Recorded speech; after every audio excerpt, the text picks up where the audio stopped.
disclosed, directing that troops need not report and that there should be no investigation of allegations of torture or actual physical witnessing of torture by Iraqi forces. That's been acknowledged by the Pentagon. It's a square-faced, direct violation of treaty conventions. Moreover, we know that this results from a direct clash between the uniformed military and political figures in the Bush administration. We know that because the chairman of the Joint Chiefs of Staff, General Pace, had an open on-camera debate with Rumsfeld in which he told Rumsfeld that the law plainly required reporting and investigation, and Rumsfeld said no. Rumsfeld overrode the uniformed military. I think what Harold Coe said in your introduction, that the U.S. military has an excellent track record of investigation and enforcement, is correct. That's not the problem here. The problem is policy choices made during the Bush administration.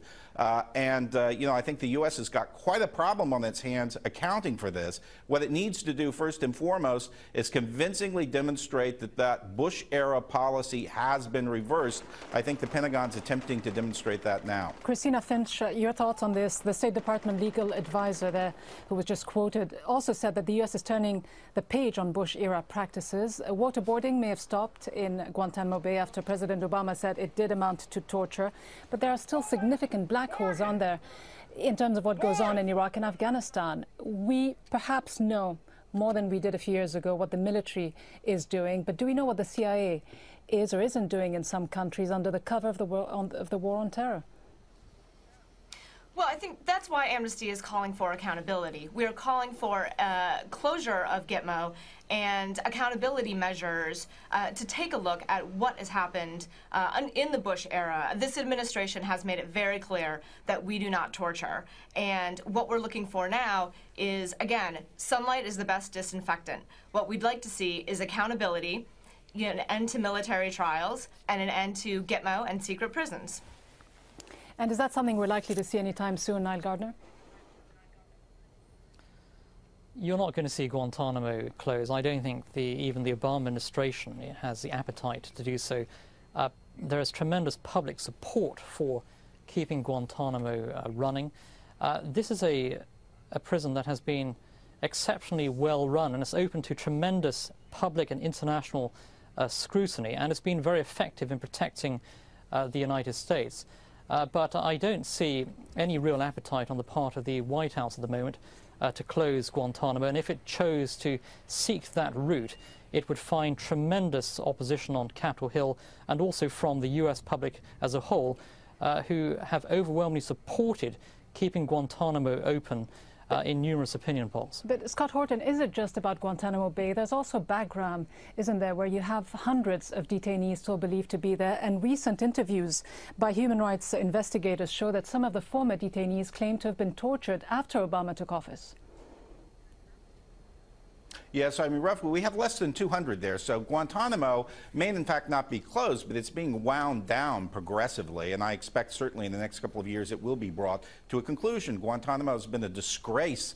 It's been a blight. It's really sorely damaged the reputation of the United States globally. And we see this in these proceedings where U.S. allies are standing up demanding that Guantanamo be closed, including the Pope, by the way.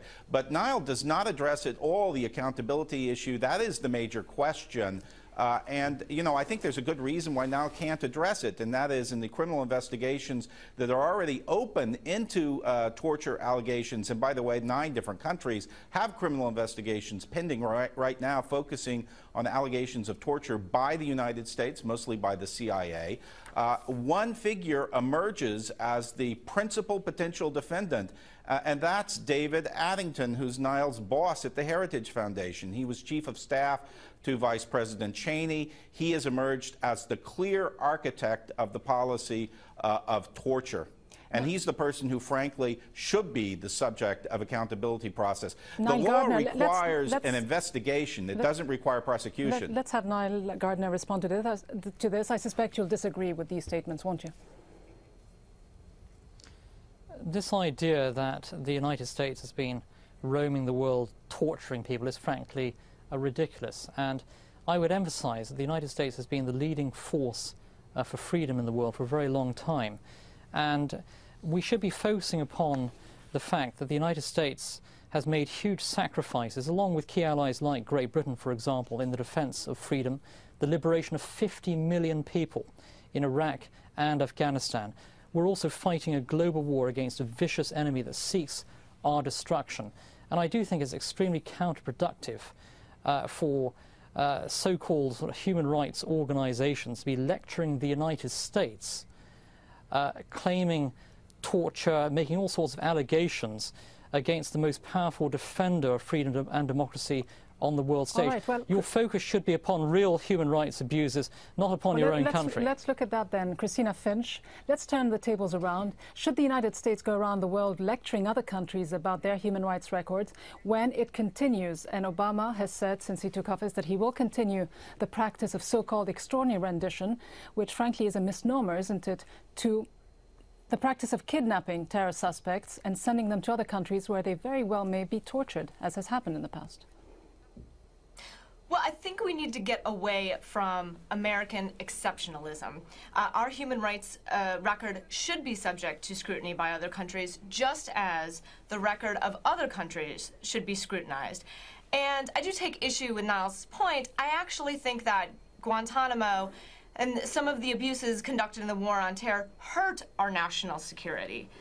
These are blights on our human rights records that have made it more difficult for us to conduct our national defense. So what I'd like to see is absolutely accountability for the United States' abuses and accountability for other countries' abuses as well. Scott Horton, can the U.S. then continue to defend its record while it continues to deport people to other countries without any legal process? Well, I think it can and must defend its record, and I think it does have to answer questions here. And I think that's part of the democratic process. That's what distinguishes a democratic state from an authoritarian state. A democratic state should be able to justify everything it does in terms of law and its treaty commitments. And I think what Christina says is absolutely right. All the evidence right now shows that the terrorism threat has been driven largely by effective recruiting by terrorist organizations, and their principal recruiting tool has been evidence that's really irrefutable about the United States' embrace and use of torture and abusive techniques. So the most effective way for us to act now to stamp that out and pursue our own security interests is to adhere rigorously to our own law and our international commitments. And the last administration engaged in egregious violations. They've been well documented now. President Obama has promised to turn the page and walk away from those violations, and I think we have to acknowledge he's done a lot, but there's still an awful lot of open questions, and I think that it's a good exercise for the U.S. to answer those questions. All right, well, Niall Gardner, then, is the U.S. adhering to its own laws when it continues the practice of targeted killing, quote-unquote, / assassinations? After all, there was a presidential order back in the 1970s made by Gerald Ford that spoke against, or at least banned, assassinations. I presume you're referring to drone attacks in Pakistan, Afghanistan, for example, which are targeted against al-Qaeda terrorists, and which I must say has been extremely successful. And when you're fighting a war against a vicious enemy, you have to seek and destroy your enemy. We are fighting against a global network of Islamist terrorists who seek to harm